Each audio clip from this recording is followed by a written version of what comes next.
يا ماما، ايه بتاع النور جه. بتاع النوم؟ اه. الله، ده ما لحقش ده لسه جاي قريب داك النهار اهو. ما هو جه. هو عرف ان احنا شارين فراخ جه يجري ليه؟ شكله كده يا ماما، ها؟ شكله كده. عرف ان احنا شارين فراخ دي يجري. واحد مش ملاحق، ربنا يسترها يا رب، ربنا يسترها. اعملوا عاملين ايه؟ ربنا يسترها ويعديها على خير بسرعة دي كده. يا ماما، نعم.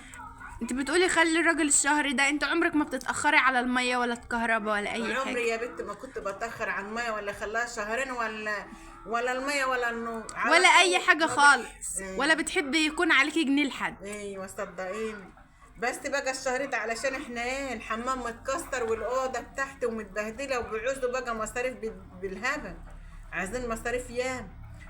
100 تطلع لي ب 200، اللي ب 100 تيجي ب 200.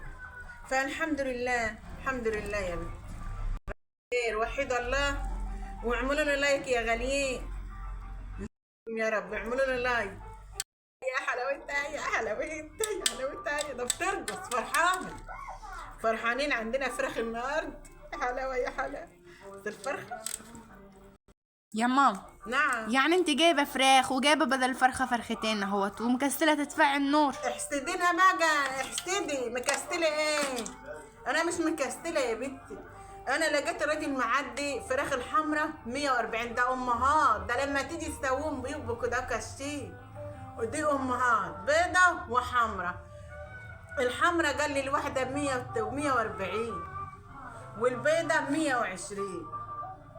وقلت اجيب 2 علشان ايه خواتك بيجوا. مع ان لما تيجي تطيبهم بيمروا كده اهوت ما بيبقوش ايه حلو، بس الناس بتقول هي فراخ وخلاص، هي فراخ واكله وخلاص.